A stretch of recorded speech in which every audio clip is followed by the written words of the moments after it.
मैं सरताज आलम, खबर 7 से।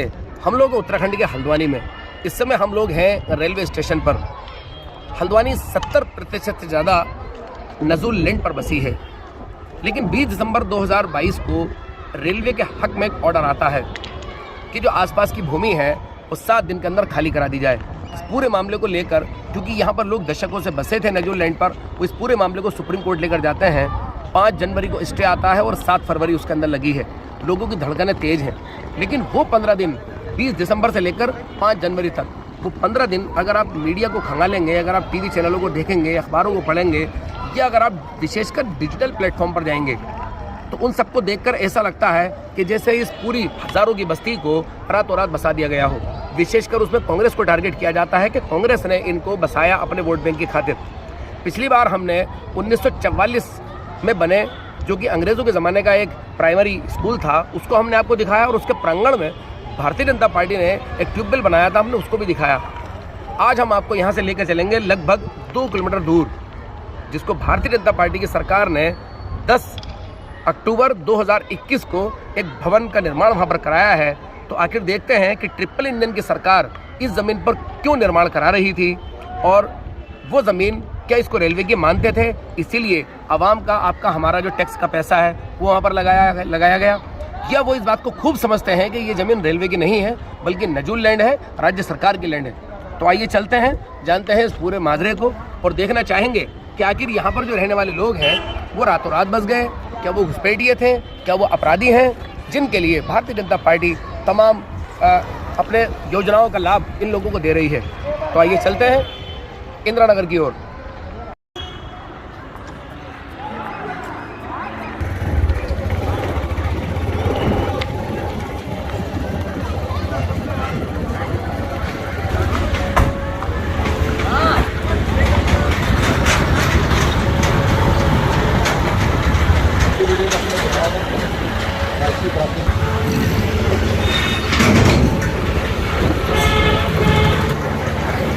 इस समय हम लोग लाइन नंबर 17 से गुजर रहे हैं, और ये जो आप तस्वीरें देख रहे हैं, इन सारे ही इलाकों को रेलवे अपना बताती है। और अभी कुछ ही दिन पहले हमने जो आपको ट्यूबवेल दिखाया था उसका नज़ारा आप देख सकते हैं, और यही अंग्रेज़ों के ज़माने का, ये अंग्रेज़ों के ज़माने का राजकीय प्राथमिक विद्यालय भी है। इसी को हम आपको 2 दिन पहले आपको दिखाया था, लेकिन यहीं से हम लोग अब रुकेंगे नहीं, हम लोग आगे की ओर अब बढ़ेंगे। और ये आप देखें, ये कोई थोड़ा इलाका नहीं है, ना ही झुग्गी झोपड़ियाँ हैं जिनको कि प्रसारित किया जाता है। एक आप देखें कि ये वो इलाका है जो दशकों से बसा है, जिनकी पीढ़ी दर पीढ़ी यहाँ पर रहती चली आई। हम लोग लगभग आधा किलोमीटर दूर आ चुके हैं, और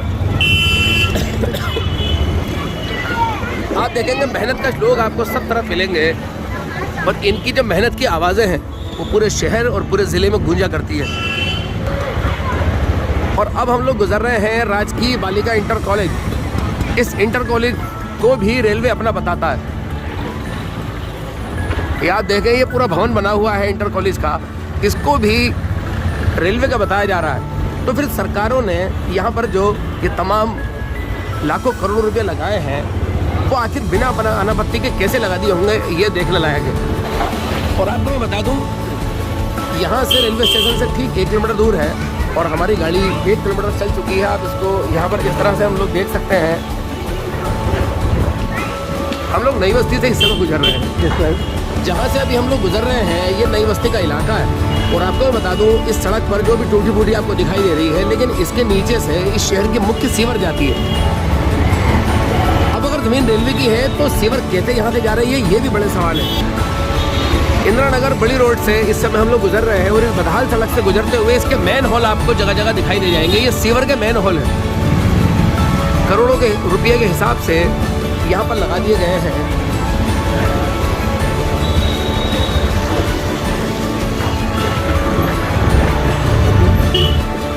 हम लोग आ गए हैं बड़ी रोड पर, और आप देख रहे हैं हम लोग बड़ी मस्जिद के आसपास के इलाके से गुजर रहे हैं।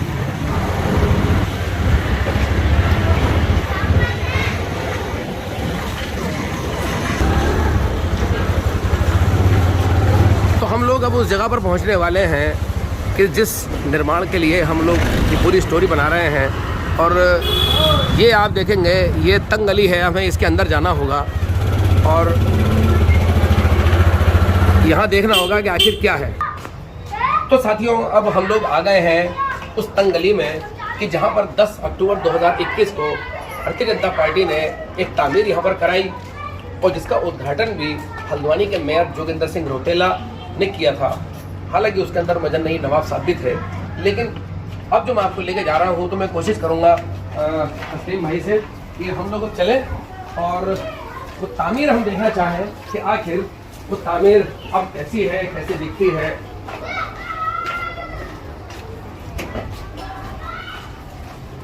तो ये देखिए, हम अब यहाँ पर आ ही गए हैं। तो इसका नाम है राजकीय प्राइमरी विद्यालय इंदिरा नगर और मेरा विद्यालय मेरा गौरव। ये आप देख सकते हैं, बहुत ही खूबसूरत बिल्डिंग है। तो इस बिल्डिंग को भी आखिर देखेंगे और आपको हम बता दें कि जब इस बिल्डिंग आपको हम बता दें कि जब इस बिल्डिंग का उद्घाटन हुआ था तो हमने इसका लाइव आपको दिखाया था। 10 अक्टूबर 2021 को हमने इसका लाइव दिखाया था और हल्द्वानी के मेयर जोगिंदर रौतेला, जो कि भारतीय जनता पार्टी के मेयर हैं, 2 बार के मेयर रह चुके हैं और 2 ही बार उन्होंने विधानसभा के टिकट पर चुनाव लड़ा, हालांकि हार गए। और उनके साथ उस दिन यहाँ पर मजन नईम नवाब भी थे।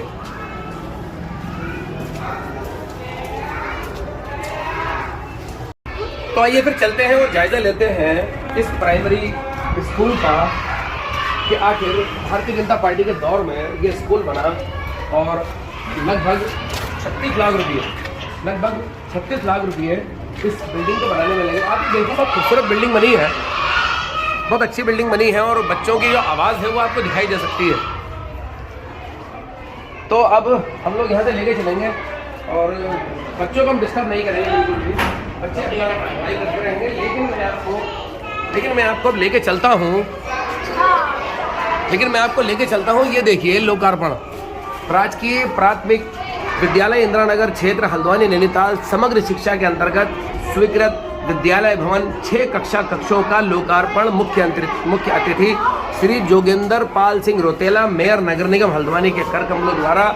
विशिष्ट अतिथि श्री मजन नईम नवाब, उपाध्यक्ष उत्तराखंड अल्पसंख्यक आयोग देहरादून की गरिमामयी उपस्थिति में श्री फ़हीम ज़ेबा सलमानी पार्षद की अध्यक्षता में दिनांक 10 अक्टूबर 2021 को संपन्न हुआ। कार्यदायी संस्था विद्यालय प्रबंध समिति राजकीय प्राथमिक विद्यालय इंदिरा नगर और इसमें प्रधानाचार्य का भी नाम लिखा है, खंड शिक्षा अधिकारी का भी नाम लिखा। आप देखिए, श्री अजरा बानो, हरेंद्र मिश्रा खंड शिक्षा अधिकारी हल्द्वानी और के गुप्ता मुख्य शिक्षा अधिकारी नैनीताल। अब आपको मैंने ये पूरा शिलापट आपको देखिए, आपने देखा है कि पूरा पत्थर का, इसके अंदर तमाम नाम गुदे हुए हैं। अब इसके अंदर भारतीय जनता पार्टी के लोगों के भी नाम है और इसके अंदर आप देखेंगे अधिकारियों के भी नाम है। इन सब अधिकारियों की मौजूदगी में 36 लाख रुपए ट्रिपल इंजन की सरकार में पास होते हैं। और आपको इस विद्यालय का मैं थोड़ा सा इतिहास भी आपको बता दूं कि सन 1983 में उत्तर प्रदेश सरकार ने इसको बनाया था। उस समय नरेंद्र तिवारी की सरकार थी। सन 2014 आते आते ये स्कूल जर्जर हो गया। इसकी मरम्मत कराते भी कब तक कराते, बच्चों का मामला था, इसको ढा दिया गया। और उसके बाद हल्द्वानी क्षेत्र में इंदिरा नगर जन विकास समिति, उन्होंने इसका बीड़ा उठाया और सरकार तक बात पहुंचाई। सबसे पहला ज्ञापन हरीश रावत, जो कि उस समय तत्कालीन मुख्यमंत्री थे, उनको दिया गया, लेकिन उसको अनदेखा किया गया। लेकिन जैसे ही त्रिवेंद्र सिंह रावत की सरकार आती है, एक ज्ञापन त्रिवेंद्र सिंह रावत की सरकार को दिया गया और उसके बाद इस पूरे मामले में मूवमेंट भी चलाया गया।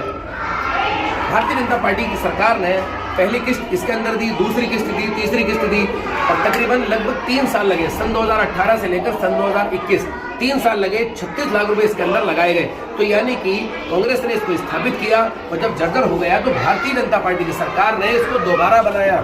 तो ये वही जगह है, इस पूरे इलाके को रेलवे अपना बताता है।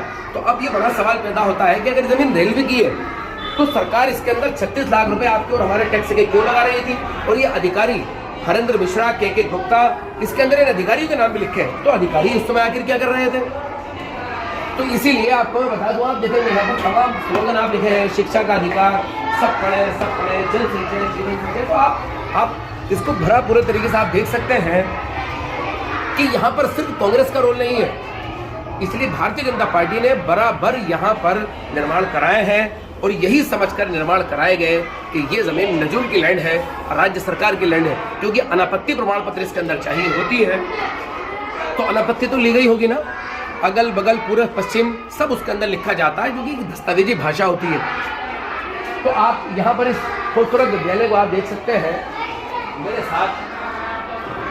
तो डिजिटल प्लेटफॉर्म पर जब हम जाते हैं तो वहाँ पर ये कहा जाता है कि इसको अमुक कांग्रेस ने इसको बसा दिया है, कहा जाता है कि ये लोग रातों रात कहीं से बस गए हैं। तो 1983 में ये विद्यालय सरकार ने बनाया, गिर गया तो दोबारा बनाया।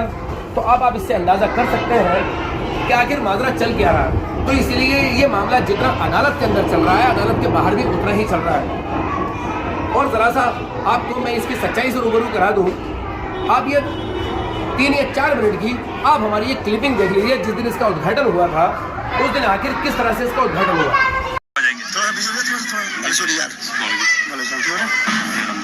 जी काटिए।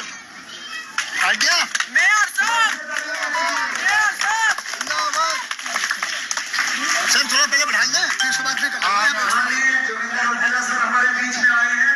हम सभी शिक्षा विभाग और इंदिरा नगर से आपका हार्दिक स्वागत करते हैं, अभिनंदन करते हैं।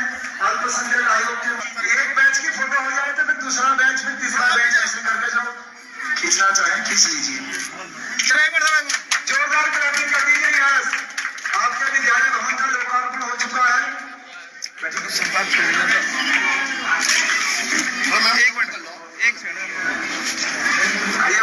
हरिंदर भाई वो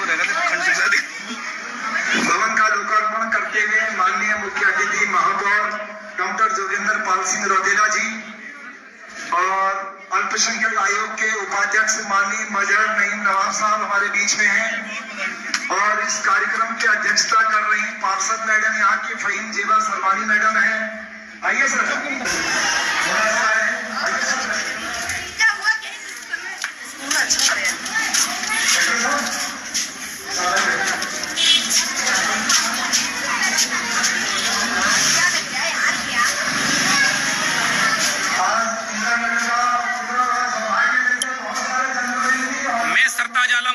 खबर 7 से हम लोग उत्तराखंड के हल्द्वानी में, और हल्द्वानी में भी इस समय हम हैं इंदिरा नगर में। इंदिरा नगर बड़ी रोड और छोटी रोड के बीच ये प्राइमरी विद्यालय यहाँ हल्द्वानी के शहर के बच्चों को बहुत तालीम देता रहा, बहुत आगे बढ़ते रहे। और यहाँ से पढ़े हुए बच्चे सारी बड़े मुबारकबाद के मुस्तहिक हैं इंदिरा नगर के लोग, खासकर आप लोग इंदिरा नगर जन विकास समिति के लोग। एक बेहतरीन बिल्डिंग बच्चों को मिली है, हमारे आपके बच्चों को मिली है। 36 लाख रुपए। आंदोलन सफल होता है। क्या कहना चाहेंगे इस पूरी कहानी पर? बड़ा दिन है, खुशी का दिन है, बहुत बड़ा दिन है इंदिरा नगर के लिए, खुशी का दिन है। देखिए अभी भी जैसे कि चर्चा हो रही थी, पता चला कि जिले का सबसे बड़ा स्कूल है इंदिरा नगर प्राइमरी स्कूल। 485 बच्चे आज की तारीख में यहाँ पर हैं। इसलिए हम लोगों ने कोशिशें की थी। हमने 2016 में पहली बार कोशिश की थी, जब उस टाइम के मुख्यमंत्री हरीश रावत जी को हमने ज्ञापन भेजा था। उसके बाद सरकार जब बदली तो दूसरे मुख्यमंत्री त्रिवेंद्र सिंह रावत जी से मैं खुद मिला था। मैंने उनको ज्ञापन दिया था, उनसे मांग की थी कि हल्द्वानी जैसे शहर में एक प्राइमरी स्कूल जो इतनी भारी तादाद में जहाँ बच्चे पढ़ते हैं और उसका अपना भवन नहीं है, तो इसी तरह से फिर और हम पत्राचार शुरू किया। 2017 आते आते हम सचिवालय और निदेशालय का हमने रुख किया। हम लोग इसके लिए जो कुछ कर सकते थे हमने धरने प्रदर्शन पे किया, जो कुछ कर सकते थे हमने वो सब किया। फिर 2018 जनवरी आते आते इसके लिए पैसा आना शुरू हुआ। मेयर साहब के द्वारा लगातार अपने क्षेत्र में जिस तरीके का काम, जो जरूरत की चीजें हैं, हम लगातार आपके सामने रखते हैं, यहाँ पे पार्षद रखते हैं।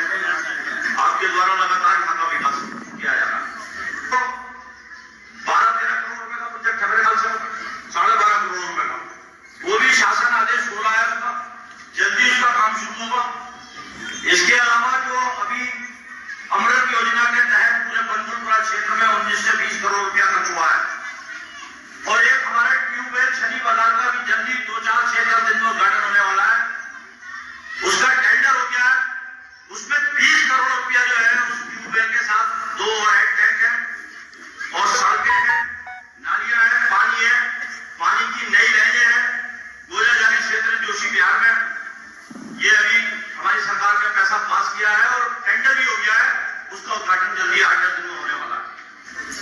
इसके अलावा बहुत सारी योजनाओं में हम काम कर रहे हैं। अभी आपने सुना होगा डिग्री कॉलेज का, इंटर कॉलेज में जो प्रस्ताव हमने बनाया है, निदेशक उच्च शिक्षा को भेजा था, वहां से निरीक्षण हुआ और निरीक्षण होने के बाद वो प्रस्ताव शासन में चला गया। 2-4-6-10 दिन में वो शासन आदेश हो गया। आपके क्षेत्र को डिग्री कॉलेज की भी उम्मीद पूरी है, डिग्री कॉलेज मिल जाएगा, उसकी बिल्डिंग मिल जाएगी बनने के लिए। प्रधानमंत्री जन विकास योजना के तहत अभी अस्पताल का जो कील है वाला अस्पताल पेंडिंग पड़ा था पिछले 10-15 सालों से, उसकी जमीन ट्रांसफर और उसमें जो भी 30 लाख रुपया जो है बाउंड्री के लिए कराया। उसके बाद 55 करोड़ रुपए का उसका एस्टीमेट बना है। अभी जिलाधिकारी द्वारा एक टीम ने निरीक्षण किया, उसका शासन आदेश प्रस्ताव स्वास्थ्य विभाग द्वारा जो है शासन को चला गया। वो भी इसी सत्र में 2-4-10 दिन के अंदर वो शासन आदेश हुआ। 65 करोड़ रुपया उस हॉस्पिटल को मिलेगा। 100 बेड का हॉस्पिटल मिलेगा। इस क्षेत्र के लिए सबसे बड़ी सुविधा है। उसके अंदर हमने एक स्कूल भी व्यवस्थित किया है। उस जमीन के अंदर एक स्कूल भी हमने व्यवस्थित किया है। उसके अलावा हमने एक अभी जो लाइन नंबर 17 में हमारा स्कूल है, अभी मैं बात कर रहा था खंड शिक्षा अधिकारी जी से, मैंने कहा उसका प्रस्ताव बनाओ, हम जो है उसको इंटर कॉलेज उसकी उच्चीकरण होगा और उसमें प्रधानमंत्री जन विकास के तहत उसकी पूरी बिल्डिंग नहीं और बालिका जो GTIC है उसकी भी बिल्डिंग आगे से बनाने के लिए हमने प्रस्तावित की। एक गांधी स्कूल में, गांधीनगर में हमारा बालिकाओं का जूनियर हाई स्कूल चलता है, उसके लिए हमने उच्चीकरण के लिए इंटर लड़कियों का GTIC स्तर पर एक प्रस्ताव हमने हमारे मेयर साहब ने शासन को भेजा है। उसको भी जल्दी स्वीकृति मिलने वाली है। ये सारी चीजें शासन में बैठ करके आपके और हमारे द्वारा दोनों लोग लग करके इस क्षेत्र के सारे प्रस्ताव हम जल्दी कराना चाहते हैं। उसके लिए पैसे की व्यवस्था भी करा रहे हैं सरकार से। हम चाहते हैं कि शिक्षा के क्षेत्र में बनमुलपुरा क्षेत्र जो है एक मॉडल शिक्षा और एक ऐसी शिक्षा के रूप में स्थापित भारतीय जनता पार्टी की सरकार में करें कि लोग देखें उसे। लेकिन ये सहयोग आप लोगों के सहयोग की आवश्यकता है बहुत बड़ी। मेरे भाइयों, भारतीय जनता पार्टी के मेयर हैं ये। हमें वोट मिला या नहीं मिला, हमने कभी शिकायत नहीं की कि भारतीय जनता पार्टी के मेयर को या विधायक को वोट नहीं मिला, क्योंकि हम आपको वोट बैंक के रूप में नहीं मानते हैं और ना वोट बैंक के रूप में जोड़ते हैं। अगर वोट बैंक के रूप में अगर जो लोग जोड़ते हैं, चाहे वो कांग्रेस के लोग हो या अन्य दल के लोग हो, वो आपके बीच में आकर के कहेंगे कि भारतीय जनता पार्टी की सरकार कुछ नहीं कर रही है। मैं उनसे 2 सवाल पूछना चाहता हूं। चुनाव में 13 बीघे में बिजली घर बना,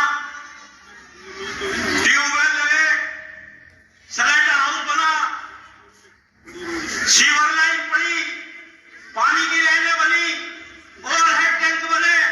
अगर एक में भी कांग्रेस के जनप्रतिनिधि ने बनाया है तो वो फेसबुक में उसका फोटो डाल दे और उस कागज को डाल दे अगर उसने कराया है। आप किसी को चाहे, लेकिन देखिए हमें वोट नहीं मिलता और हमारे मेयर साहब को भी वोट नहीं मिला। बहुत कम मात्रा में वोट मिला यहां से। लेकिन हमारे प्रधानमंत्री ने एक बात कही, सबका साथ, सबका विश्वास, सबका काम और सबको साथ लेकर के चलेंगे और सबका विकास करेंगे और किसी को विकास से वंचित नहीं रखेंगे। हम इस फार्मूले पर चल रहे हैं और हमारे मेयर साहब इस फार्मूले पर चल रहे हैं। तो साथियों, आपने देखा 10 अक्टूबर सन 2021 को जो उद्घाटन था वो हल्द्वानी के मेयर जोगिंदर सिंह रोतेला, जो कि भारतीय जनता पार्टी की तरफ से टिकट पर जीत कर आए, हल्द्वानी के मेयर, उनका उद्घाटन हम लोग आपको दिखा रहे थे। और बहुत ही खुशनुमा दिन, वो बहुत ही खुशनुमा दिन था जब उद्घाटन हो रहा था। लेकिन वो कैसा बदसूरत दिन था कि जब यहाँ पर वो तलवार लटकी थी कि अब इस पूरी ज़मीन को अतिक्रमण कहकर ढहा दिया जाना है, क्योंकि 7 दिन का ऑर्डर था। और ये आप गेट देखिए, इसी गेट से मेयर साहब अंदर आए थे और उसके बाद ये यहाँ पर उन्होंने यहीं पर उसका लोकार्पण किया था और ये सारे नाम दर्शा रहे थे। और यहाँ पर बच्चे स्कूल में पढ़ रहे हैं, आप देख सकते हैं।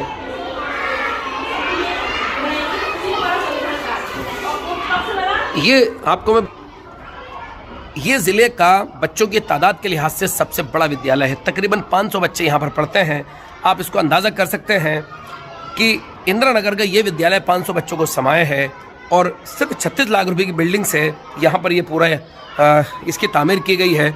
इसको आप भी यहाँ पर देख सकते हैं। हालांकि इसके अंदर विधायक निधि हल्द्वानी की विधायक रहीं और नेता प्रतिपक्ष डॉक्टर इंदिरा हृदय, जो कि अब इस दुनिया में नहीं है, उन्होंने विधायक निधि भी इस रूम के लिए यहाँ पर दी थी, क्योंकि जब सरकार का पैसा पूरा नहीं हो रहा था तो फिर उस समय विधायक निधि और ये जो दरवाज़ा और जो ये दीवार बनी है इसके लिए भी विधायक निधि दी गई थी।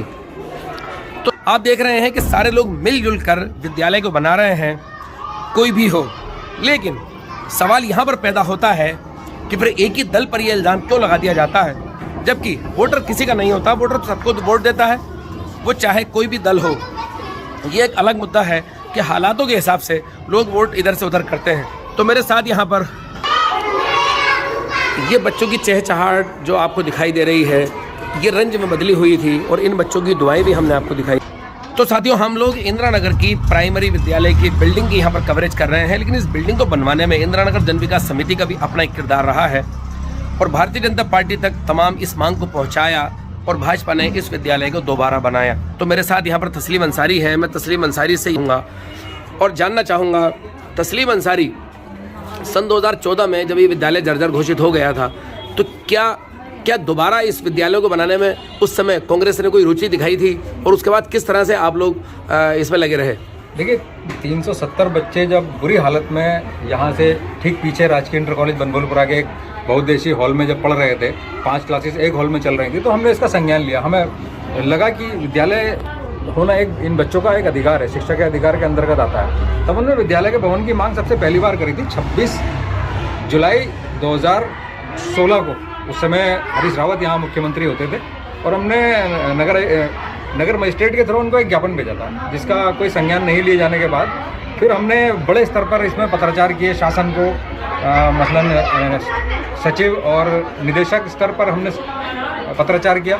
उसके बाद जो राज्य के दूसरे मुख्यमंत्री श्री त्रिवेंद्र सिंह रावत जी थे, फिर मैंने उनसे खुद व्यक्तिगत सामने से उनके एक जनता दरबार जो लगा था यहाँ, बल्कि उस जनता दरबार की बड़ी आलोचना हुई थी। ये कहा गया था कि भारतीय जनता पार्टी के कार्यालय में त्रिवेंद्र सिंह रावत जी ने जनता दरबार लगाया, ये ठीक नहीं हुआ। तो मैंने इस सब की परवाह न करते हुए मैं उस भाजपा कार्यालय में गया, माननीय मुख्यमंत्री के जनता दरबार में गया और मैंने मुख्यमंत्री जी से मिलकर उनसे गुहार लगाई थी कि हल्द्वानी शहर में एक विद्यालय है जहाँ इतने बच्चे हैं, ज़िले के सबसे ज़्यादा बच्चे उस विद्यालय के हैं और विद्यालय का भवन ही नहीं है।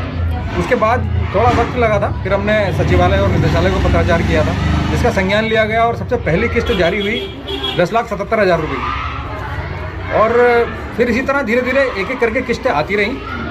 बीच में काम रुका तो हमने माननीय अल्पसंख्यक आयोग का भी सहारा लिया, हमने वहाँ भी शिकायत दर्ज कराई, आयोग में सुनवाइयाँ हुई और धीरे धीरे करके ये पूरे भाजपा सरकार के शासनकाल में इस विद्यालय का पैसा जारी हुआ और इस विद्यालय का निर्माण हुआ और एक बेहतरीन शानदार विद्यालय आपके सामने है। हाँ, बिल्कुल बिल्कुल, ये हम इस विद्यालय को देख सकते हैं। वाकई बहुत खूबसूरत विद्यालय ये बना है और बड़ी बात यह है कि ये गौरव प्राप्त इस विद्यालय को है कि यहाँ पर सबसे ज़्यादा बच्चे पढ़ते हैं। जी तस्लीम, बात जारी रहे। हाँ, जिले का बच्चों की संख्या के हिसाब से जिले का सबसे बड़ा विद्यालय है। हाँ। हालांकि उस लिहाज से विद्यालय की बिल्डिंग बहुत छोटी है। हाँ। लेकिन मैं तस्लीम यहाँ पर आना चाहूँगा, इस पूरे इलाके को तो रेलवे का बताया जा रहा है और यहाँ पर राज्य सरकार, विशेषकर भाजपा सरकार, यहाँ पर एक बेहतरीन विद्यालय बना के दे रही है लोगों को। देखिए, जिस समय इस विद्यालय का निर्माण चल रहा था उसके ठीक साथ साथ बरेली इज्जत नगर मंडल में रेलवे इस पूरी जो ये भूखंड है, एक बहुत बड़ा, यहाँ से रेलवे स्टेशन से 2 किलोमीटर दूर हम खड़े हैं, इसको रेलवे भूमि साबित करने की पूरी कवायदें वहाँ चल रही थी। बल्कि जो बरेली इज्जत नगर से जो इस पूरी भूमि को खाली करने का जो आदेश हुआ, उस आदेश के जारी होने के बाद इस विद्यालय का उद्घाटन हुआ है। ये ध्यान देने वाली बात है। अच्छा, कितनी तारीख को या किस महीने में आदेश जारी हुए थे, कुछ अंदाजा है? मैं थोड़ा सा जी बताइए। 1/4/2021 को बरेली से इस पूरी भूमि को खाली करने का बेदखली का आदेश हो गया। 1 अप्रैल 2021 को? जी हाँ। और 10 अक्टूबर को उद्घाटन हो रहा है। 10 अक्टूबर 2021 को इसका उद्घाटन हुआ है। तो अनापत्ति प्रमाण पत्र तो विभाग लेते होंगे ना, जब कोई भी निर्माण होता है? पुनर्निर्माण जब हुआ है तब शायद अनापत्तियों की जरूरत नहीं पड़ी होगी, लेकिन 1983 में जब पहली बार इस विद्यालय की बुनियाद रखी गई होगी तब ये सारी फॉर्मेलिटीज़ पूरी हुई होंगी। और ये जिम्मेदारी है राज्य सरकार की कि वो अपने इस विद्यालय की भूमि से संबंधित दस्तावेज जुटाए और कोर्ट के समक्ष रखे। तस्लीम मैं यहाँ पर आपको रोक रहा हूँ। एक बड़ा सवाल यहाँ पर ये पैदा हो रहा है कि अगर ये ज़मीन रेलवे की है तो राज्य सरकारें यहाँ पर इतना पैसा क्यों लगा रही है फिर? देखिए, अभी जब हम ट्यूबवेल और ओवरहेड टैंक की बात कर रहे थे, जो 1944 के निर्मित एक विद्यालय के प्रांगण में है, लाइन नंबर 17 में जी, आज़ाद नगर लाइन नंबर 17 में, तो तब हम यही बात कह रहे थे कि उस समय जो राज्य सरकार यहाँ पर पैसा लगा रही थी उसको अच्छी तरह से मालूम था कि ये ज़मीन नजूल भूमि है, ये भूमि नजूल भूमि है। मैं फिर आपका ध्यान वहीं पर ले जाना चाहता हूँ कि हाई कोर्ट ने और माननीय सुप्रीम कोर्ट ने आदेश किया था कि रेलवे 29 एकड़ में बसे हुए लोगों को इंडिविजुअल नोटिस जारी करे, लेकिन रेलवे के द्वारा 29 एकड़ से कहीं बाहर जाकर, देखिए यहाँ हम 2 किलोमीटर दूर खड़े हैं रेलवे स्टेशन से, रेलवे के द्वारा यहाँ इस इलाके के पूरे जितने भी एक एक मकान हैं सबको नोटिस जारी किए थे, जिसके आधार पर आज इस पूरी की पूरी ज़मीन को रेलवे की ज़मीन मान करके खाली कराने की कवायदें शुरू हुई। और हाईकोर्ट से भी एक ऐसा ऑर्डर पास हो गया कि उससे इतने ये सरकारी इमारतें तक उसकी जद में आ गई। और राज्य सरकार का पैरवी ना करना ये बड़ा अचरज और बड़ा अचंभे वाला सीन लगता है। नहीं, एक बड़ी बात यहाँ पर मैं तस्लीम आपको अंदर लिए चलता हूँ। और तस्लीम, एक बड़ा सवाल यहाँ पर यह पैदा होता है कि जब कांग्रेस के अलावा भारतीय जनता पार्टी लाखों करोड़ों रुपए की तादाद में यहाँ पर ये निर्माण करा रही है, तो फिर ये बात कौन फैला रहा है कि फिर यहाँ पर जो रहने वाले लोग हैं वो कहीं रातों रात आ गए हैं? ये इसको सिर्फ कांग्रेस ने ही बसाया है? ये तो साफ साफ पत्थर गुदे हुए हैं जिनमें साफ साफ नाम लिखा है। देखिए, ये भी देखना शासन और प्रशासन का काम है कि सोशल मीडिया पे इतने बड़े स्तर पर भ्रांतियाँ कैसे फैलाई जा रही हैं। 1983 का बना हुआ विद्यालय क्या जंगल में थोड़ी ना बना होगा? आबादी को कम से कम 10, 20, 30 साल हो गए होंगे जब यहाँ विद्यालय का निर्माण हुआ होगा। कम से कम 10-12 साल तो हो ही गए होंगे। वैसे ही बनभूलपुरा आज़ाद नगर लाइन नंबर 17 का वो प्राइमरी स्कूल जो 1944 में बना, क्या वो जंगल में बन गया होगा? वहाँ पर भी उससे पहले से वहाँ आबादी रही होगी तब विद्यालय बना होगा। चलिए, मेरे साथ बात करने के लिए बहुत शुक्रिया और इस खबर में मेरा साथ देने के लिए बहुत शुक्रिया तस्लीम अंसारी।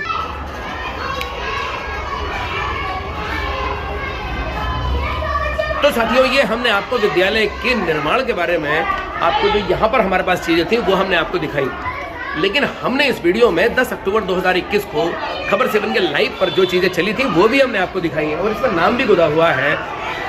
उत्तराखंड अल्पसंख्यक आयोग के उपाध्यक्ष हैं मजहर नईम नवाब, जिनके यहाँ ये मुकदमा भी चला था और वो भारतीय जनता पार्टी के बड़े नेता भी हैं। तो नवाब साहब से जानते हैं इस पूरे मसले में उनकी राय क्या है।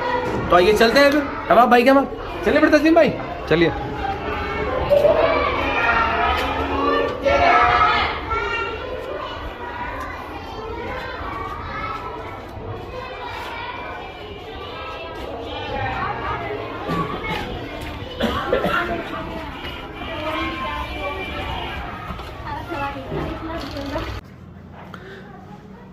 तो साथियों, अब हम आ गए हैं मजहर नईम नवाब साहब के यहाँ और आज हम उनसे जानेंगे कि किस तरह आखिर उस ज़मीन पर 36 लाख रुपए से लागत से ये स्कूल बना।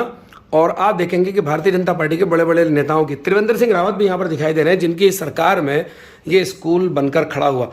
नवाब साहब, खबर 7 के लाइव पर आपका बहुत स्वागत है। नवाब साहब, मैं आपसे जानना चाहूँगा, हम लोगों ने 10 अक्टूबर 2021 को एक लाइव दिखाया था इंदिरा नगर में जो प्राइमरी स्कूल है उसका आपने 36 लाख रुपए से भवन का आपने और हल्द्वानी के मेयर जोगिंदर सिंह रौतेला ने, दोनों ने संयुक्त रूप से ही उसका लोकार्पण और उद्घाटन किया था। तो उस ज़मीन को तो रेलवे अपना बताता है और आपकी सरकार ने वहाँ पर 36 लाख रुपए लगाए। देखिए, जो स्कूल प्राइमरी पाठशाला वहाँ चलता है, जिसको रेलवे अपनी ज़मीन बता रही है, वो 1983 में स्कूल स्थापित हुआ था और वो राज्य इंटर कॉलेज जो बनभूलपुरा में है वो भी राज्य बेसिक शिक्षा विभाग की संपत्ति है जी, उसके बिल्कुल बैक में है। और जब 2014 में उस स्कूल की जर्जर हालत हो गई, वो गिराव हालत में हो गया, तो एक रिपोर्ट के अनुसार उसको स्कूल को घोषित किया गया बच्चों के लिए खतरा है। और उसको 2014 में उस स्कूल के बच्चों को राज्य इंटर कॉलेज के एक जो हॉल है, मीटिंग हॉल, उसमें पार्टीशन करके पढ़ाई का उसमें स्कूल चलाया गया। और ये मामला चलता रहा। 2017 में 2018 में इसका पैसा स्वीकृत हुआ 36 लाख रुपया। ठीक है, इसका एस्टीमेट बना जी और आरईएस ने इसका एस्टीमेट बनाया जी। और ये स्कूल जब काम शुरू हुआ और काम शुरू होने के बाद इसकी पहली किस्त लगभग 15-16 लाख रुपया जो है वो स्वीकृत होकर के और वो किस्त मिल गई, उसका काम शुरू हो गया। लेकिन स्कूल लगातार वो स्कूल की कुछ कारणों से उसका पैसा रोक दिया गया। फिर माइनॉरिटी कमीशन में एक एप्लीकेशन आई, वहाँ के क्षेत्र के लोगों की, उस पर सुनवाई हुई। बाकायदा सुनवाई के दौरान शिक्षा विभाग को फटकार लगाई गई और जब फटकार लगाई गई उसको निर्देशित किया गया कि इस पैसे को तुरंत स्वीकृत करें, बच्चों को स्कूल सौंपें। और उसमें बाउंड्री के लिए 5 लाख रुपया विधायक निधि से भी यहाँ की क्षेत्रीय विधायक जो कांग्रेस की इंदिरा हृदय जी, उन्होंने भी दिया था और उन्होंने उसको 5 लाख रुपए से बाहर की बाउंड्री हुई। और उसका बाकायदा जो है हमारे जोगिंदर रौतेला मेयर साहब जो हैं, उनके प्रयासों से उस पैसे का वो पैसा आया और उनका बहुत प्रयास था। 36 लाख वहाँ 36 लाख रुपए में, और उनके द्वारा और मेरे द्वारा उसका उद्घाटन भी किया गया। उस दिन कार्यक्रम में मैं भी शामिल था, मैं हमारे महापौर जोगिंदर रौतेला जी भी शामिल थे। और हमारे वहाँ पर उनका जो साहू परिवार के लोग रहते हैं, जो भारतीय जनता पार्टी के कार्यकर्ता भी हैं, करीब लगभग 500 घर उनके भी हैं इंदिरा नगर में। उन घरों के बच्चे उस स्कूल में भी पढ़ते हैं। उनकी भी लगातार ये मांग थी कि ये स्कूल का निर्माण होना चाहिए जल्दी।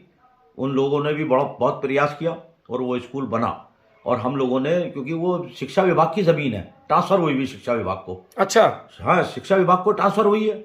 और ये ट्रांसफर जब राज्य इंटर कॉलेज बना था, उसकी बराबर में जमीन पड़ी थी। तो 1983-84 में कभी जब स्कूल का निर्माण की बात चली होगी, स्कूल स्थापित करने की बात चली होगी प्राइमरी पाठशाला की, जी जी, तो उसको शिक्षा विभाग को ट्रांसफर की गई जमीन।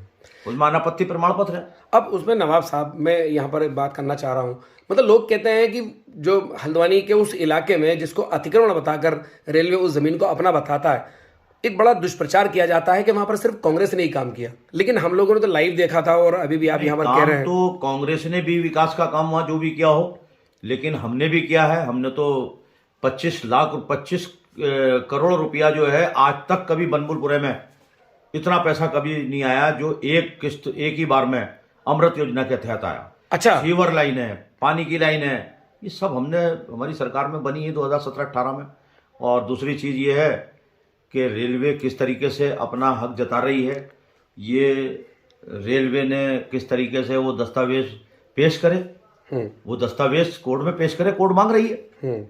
और जिस तरीके से नीचे की कोर्टों में मामला चला है, अभी एडीजे फर्स्ट हल्द्वानी की कोर्ट में मामला चल रहा है, एडीजे कोर्ट ने नोटिस किया और उस एप्लीकेशन को अलाउ किया है। वक्फ संपत्ति भी है वहां, उस वक्फ संपत्ति की एप्लीकेशन को वो किया है। अच्छा, और इसके साथ साथ तो मैं आपको एक बात और बताऊं कि जो वक्फ संपत्तियों को भी रेलवे ने वहां अपनी जमीन बता दिया है।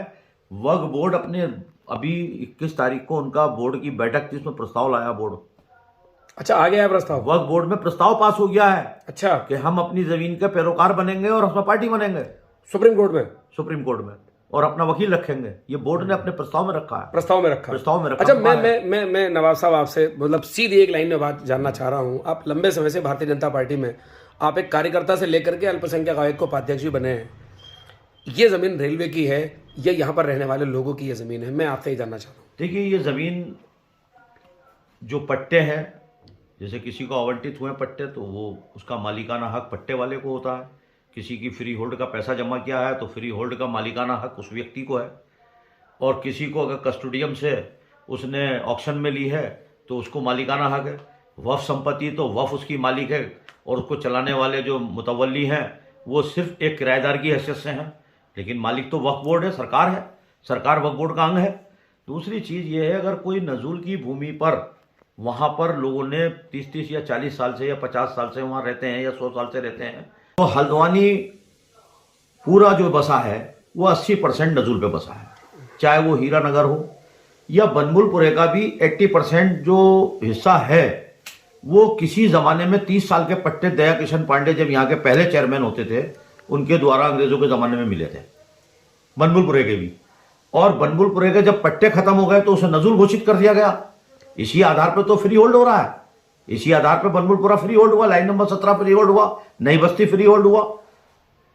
और कुछ जमीन जो वहां पर है वो बागवानी के लिए पट्टे पे दी गई थी सरकार द्वारा, सब्जी बोने के लिए 30 साल के पट्टे पे थी सरकार का और वो बागवानी करने वाले व्यक्तियों का मुकदमा चला बाकायदा सुप्रीम कोर्ट तक। सरकार ने कहा हम इसको जो है दोबारा से पट्टे रिन्यूअल नहीं करेंगे, उनसे खाली कराया गया, जिसमें 13 बीघे में हमारा बिजली घर बना है, ओवरहेड टैंक ट्यूबवेल बना है। इसके अलावा अजीम भिलाई का जो बगीचा था जिसको सरकार ने अपने अधीन लिया है, उसमें हॉस्पिटल बना है। उस हॉस्पिटल में हमने अभी प्रोजेक्ट बनाया था, 60 करोड़ रुपया उस हॉस्पिटल में लगाने की बात चल रही थी और 3 करोड़ रुपया पहले पूर्व सरकार लगा चुकी है उसमें। अच्छा, 3 करोड़ रुपए पहले भी लग चुका, उसकी बॉन्ड ही हो चुकी, उसमें बिल्डिंग और पूरी ही इलाके को रेलवे अपना बताता है। आया है, लोग कोर्ट के फैसले से संतुष्ट नहीं है, हाई कोर्ट से लोग सुप्रीम कोर्ट गए, अपील की है और उनको राहत भी मिली है सुप्रीम कोर्ट से। सुप्रीम कोर्ट ने उसको सही से सुना है और मुझे विश्वास है कि सुप्रीम कोर्ट से न्याय की उम्मीद है और कोई ना कोई रास्ता निकलेगा इस सारी चीज़ों का। चलिए, मैं बस आखिरी 30 सेकंड में आपसे बात करना चाह रहा हूं कि तो आप इस इल्जाम से बिल्कुल दूर हट रहे हैं कि यहां सिर्फ कांग्रेस ने काम किया, बल्कि आप पूरी तरीके से मानते हैं कि भारतीय जनता पार्टी इस पूरे इलाके में लगातार काम करती रही है हर सरकारों में। देखिए, 1983 से मुझे याद है राज्य इंटर कॉलेज का भी निर्माण लगभग इसी उत्तर प्रदेश में हुआ। जी जी। और उस समय पंडित नरेंद्र तिवारी या तो उद्योग मंत्री थे या केंद्र में मंत्री थे, उनके द्वारा उसको इंटर कॉलेज बनाया गया था। लगातार जो सरकार रही, चाहे उत्तर प्रदेश में रही हो या उत्तराखंड में रही हो, कल्याण सिंह सरकार में भी इस काम हुआ है और आज उत्तराखंड में 2 सरकारें चली हैं, भारतीय जनता पार्टी की भी सरकार है और कांग्रेस की भी सरकार है, और दोनों सरकारों ने वहाँ जो ज़रूरत हुई वो काम किया है और हमारी सरकार ने भी काम किया है, अच्छा काम किया है। हमने लोगों की सुविधाओं के लिए देखते हुए उनको सुविधाएं दी हैं हमने, जो वहाँ लोग रहते हैं। भाई सरकार का काम क्या है? आम नागरिकों को सुविधाएं देना। चलिए, बहुत बहुत शुक्रिया मेरे साथ बात करने के लिए। तो ये हम बात कर रहे थे मजहन नईम नवाब साहब से, जो कि खुद इस बात को मानते हैं कि हाँ, सन 2018 से 21 तक भारतीय जनता पार्टी की सरकार ने उस प्राइमरी विद्यालय को बनाने में बड़ा किरदार निभाया और उस समय त्रिवेंद्र सिंह रावत यहाँ के मुख्यमंत्री थे और हल्द्वानी के मेयर जोगेंद्र रौतेला वो इस बात को भी कहते हैं कि तकरीबन 25 करोड़ रुपए के आसपास सीवर लाइनों में यहाँ पर खर्च हुआ। उसके अलावा बताते हैं कि जो अस्पताल वहाँ पर बना है नई बस्ती में, उस पर भी, उसके अलावा तमाम जो सरकारी इमारतें बनी हैं उसमें भारतीय जनता पार्टी का उतना ही रोल है जितना कि कांग्रेस का। तो साथियों, हम ये स्टोरी आपको दिखा रहे थे कि क्यों आखिर इन लोगों को, यहाँ रहने वाले लोगों को, यहाँ पर दशकों से बसे लोगों को यह कह दिया जा रहा है कि इनको एक साजिश के तहत यहाँ पर बसाया गया या इनको घुसपैठिया कह दिया जा रहा है। टेलीविज़न चैनलों पर और डिजिटल माध्यमों से तरह तरह से नाम रखे जा रहे हैं। तो ये भारतीय जनता पार्टी के वक्त में टैक्स का करोड़ों रुपया यहाँ पर लग रहा है, तो ये ज़मीन आखिर रेलवे की कैसे हो सकती है? ये एक बड़ा सवाल है, क्योंकि अनापत्ति प्रमाण पत्र भी तो लिया जाता है जब कोई निर्माण किया जाता है, तामीर की जाती है, तो उसके अंदर बाकायदा एक दस्तावेजी प्रक्रिया होती है, क्योंकि उसकी चौहद्दी लिखी जाती है, उसका अनापत्ति प्रमाण पत्र तमाम विभागों से लिए जाते हैं। तो साथियों, हम ये स्टोरी आपको दिखा रहे थे। आपको हमारी ये स्टोरी कैसी लगी और बताना ना भूलें और इसमें लाइक, शेयर और कमेंट ज़रूर करें। साथियों, हमारा फेसबुक लाइव को आप फॉलो करें और यूट्यूब चैनल खबर 7 को आप सब्सक्राइब करें। साथियों, मैं चलता हूँ। मैं आपका दोस्त, आपका भाई, मैं सरताज आलम, खबर 7 हल्द्वानी।